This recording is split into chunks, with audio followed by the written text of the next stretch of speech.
Salam əziz izləyicilərim, xoş gördük sizləri. Bugün verilişimizin çox maraqlı bir xanım qonağı var. Hər zaman TikTok şəbəkəsi üzrə xanımın işlərini izləyirdim. Mənim üçün çox maraqlı gəldi ki, Şahnaz xanım necə oldu bu işi seçdi? Yəni bu iş hardan qaynaqlandı? Ən əsası odur ki, xanım olasan, belə cömert bir işə girişəsən, ən əsas işi nədir? Dırnaq ustasıdır və bu bəylərə xidmət edir. Bəli. Buyurun, işinizlə bağlı. Necə oldu ki, bu işi seçdiniz və işinizi sevirsiniz? Mən sizə çoxlu suallarım olacaq. Birinci növbədə xoş gördük. Deməli, bizim işimiz pedologdur. Xanımlar və bəylər üçün pedikür manikür xidmətdir. Və bu, belə deyim, xəstəliklər dırnaqlar üzərində aparılan bir prosedurdur. Bizim işimiz mazollu ayaqlar, göbələkli dırnaqlar, dırnağın ətə bitməsi, bu problemləri aradan qaldırmaqdır. Ağrısız, kəsiksiz, qansız təmizləməkdir. Və mən bu işə başlamağım birinci növbədə mən xanımlarla işləyirdim. Dırnaq ustası. Bəli, dırnaq ustası idim. Masterliyi bitirmişəm birinci növbədə. Və artıq mən fikir verirdim bəylərə, çoxu yazırdı, amma çəkinirdi xanımların salonuna gəlməkdən. O problemlə bağlı suallar verirdi ki, neyə bilərik evdə bu problemi aradan Siz daha öncə xanımlar üçün dırnaq salonu işlədirdiniz. Bəylər sizə müraciət edir. Bəli, müraciətləri də bu yandan olurdu ki, məsləhət görürlər ki, məsələn, mazol üçün neyə bilərik? Yaxud da dırnaq ətə bitibdir, nə edə bilərik göbələkdən. Və mən qərara gəldim ki, əslində baxdım, mən Sumqayıt şəhərində yaşayıram. Hal-hazırda bizim filialımız oradadır. Və mən düşündüm ki, bu işi, belə deyim də, tamamilə işimi dəyişməkdir və bəylər üzərindən işləməyə qərar verdim. Və mən getdim bunun masterliyinə kursuna, oranı da bitirdim. Bitirdikdən sonra artıq özümə, yəni deyir, kiçik addımlarla böyük uğurlara İmza atırsınız, maşallah. İzləyirik, görürük. Bəli. Niyə məhz kişilərə xidməti seçdiniz, kişilərin dırnaqlarına? Xanım müştərilərin az idi, yoxsa necə? Yox, əslində xanım müştərilərimiz var idi. Sadəcə bəylərin də ehtiyacı olduğu üçün və bu şəraitin bəylərə, belə deyim də, o qədər də yaradmırlar və bəylər də xanımların salonuna getməyinə daha çox çəkinirlər, belə deyim. Yəni bir növ bəylərə can yanır. Bəli, və bunun əsasən mən bir paylaşım etdim və bu paylaşımımızdakı belə deyim də maarifləndirici bir video oldu təbii ki də. İnsanların fikirləri mənim üçün çox önəmli idi. Paylaşdım ki, belə bir iş görmək istəyirəm. Bəylərin fikirləri mənim üçün çox önəmlidir və orada əsasən bizim hərbiçi qardaşlarımız, polis əməkdaşları və fəhlələr, ustalar fərqi yoxdur işindən. Bəylər daha çox yazırdı ki, bəs mənim ayağımda mazol olur. Bəli, kaş ki bu olsa, bizə də bu şərait yaradılırlar və mən də dedim, niyə də olmasın? Və qərarımı verdim. Təbii ki də mən kiçik bir salon açdım bəylər üçün. Üst kadrda göstərəcəm dostlar. Həqiqətən də xanım böyük əziyyət çəkib, zəhmət çəkib.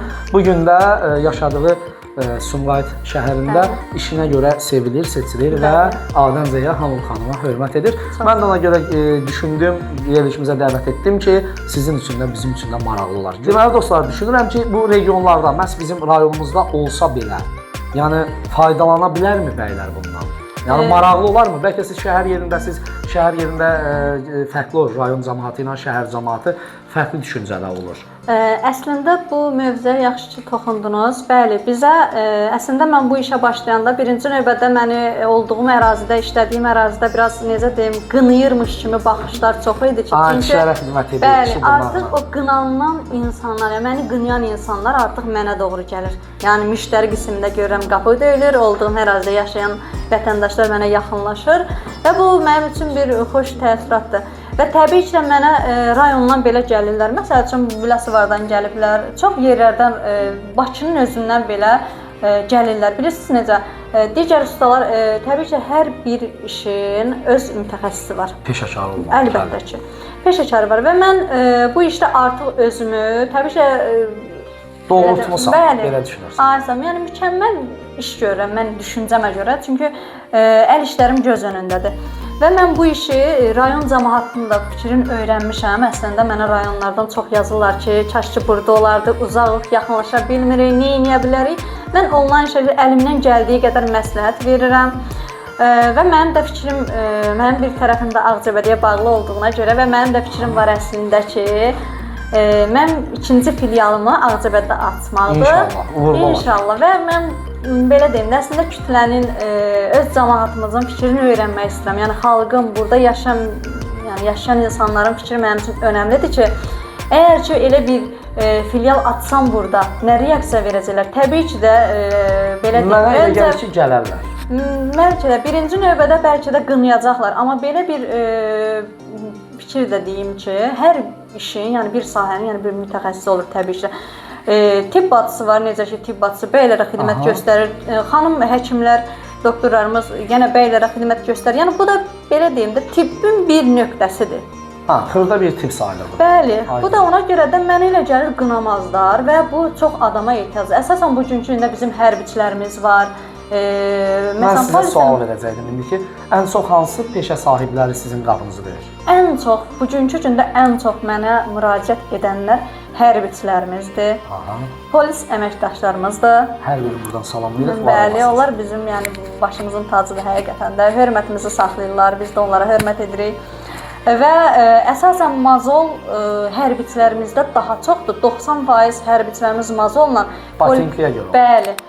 Dırnaq batması ilə bağlı isə polis əməkdaşlarımız daha çox müraciət edir və bu iş rejimi ilə, ayaqqabının quruluşu ilə və bu problemlərin yaranma səbəbi isə təbii ki də uzun müddətli ayaqqabıda qalmağından da ayaq tərləyir, sıxır, təbii ki müxtəlif problemlər ortaya çıxır, göbələk yaranır, mazol yaranır, dırnaq ətə bitir, daban çatları və şəkər xəstələri. Məsəl üçün mənim addenli müştərilərim var ki, şəkərli diabetdilər və bunlar onların ayağında göbələk daha çox olur. Məsəl üçün daban çatları çox olur. O problemlə bağlı ayda bir dəfə, 2 dəfə yaxınlaşırlar, təmizləyirik, gedirlər və insanların o sonda işimiz nə qədər çətin olsa belə o işi bitirdikdən sonra bizim üzümüzdə yaranan o təbəssüm var. Yəni bambaşqa bir şeydir ki, yəni əl işinə baxırsan və o müştərinin sizə razılığı, sizə minnətdarlığı nə böyük bir şeydir.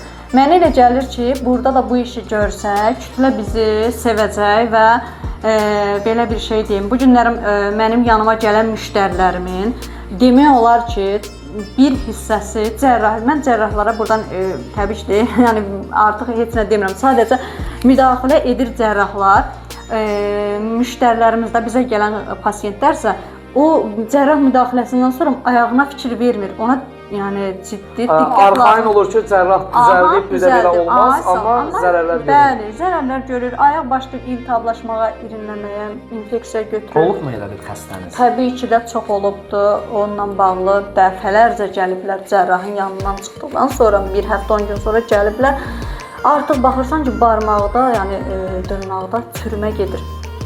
O gözləmədiyi üçün, məsəl üçün iş adamı olur, hərbiçi olur, gedir çıxartdırır. Sizə bunun üçün xüsusi alətlər var. Təbii ki də hər bir şey bizdə sterilizasiya olunur, aparatlardan istifadə edirik, dərmanlardan istifadə edirik, yəni tək nəfərlik dəsmallardan istifadə edirik. Yəni bizim birinci növbədə təmizlikdir, antisanitariya fikir vermək lazımdır. Yəni bu bugünkü gündə yoluxucu xəstəliklər var. Yəni buna görə biz hər şeyi sterilizasiya edirik, dərmanlardan istifadə edirik, əlcəkdən istifadə. Yəni bir növ tibbi baxımından bu müdaxiləni bəli edirik.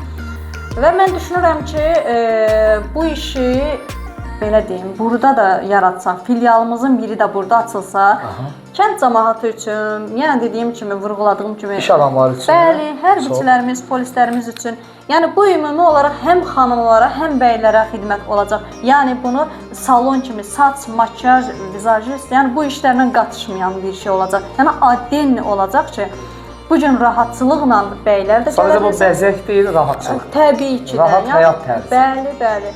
Təbii ki də rahat gəlsin. Biz burada xidmətlərimizi, yəni biz burada təqdim edəcəyik. Təbii ki də, yəni işimiz nədən ibarətdir? Hansı müdaxilələr olunacaq? Məlumat veririk. Yəni əl işlərimizə baxırlar. Təbii ki də birinci növbədə gələndə qorxu ilə gəlib o ağrısız təbəssümlə. O təbəssümlə geri dönmək və onların o duaları bizim üçün böyük bir şeydir. Mən də düşünürəm ki, rayona gəlsək, rayon cəmaatı da yaxşı qarşılayacaq. İnşallah. Mən elə düşünürəm. Dostlar, deməli bugün Dəyanət Uğurla söhbət verilişinin qonağı tanıdığınız kimi oldu. Şahnaz xanım. Bu adamın xidməti gözəldir. Mən bu xanımın səhifəsini izlədim, tanıdım və verilişimizdə görmək istədim. İnşallah sizin fikirlərinizi rəy bölməsində gözləyirik. Çox sağ olun.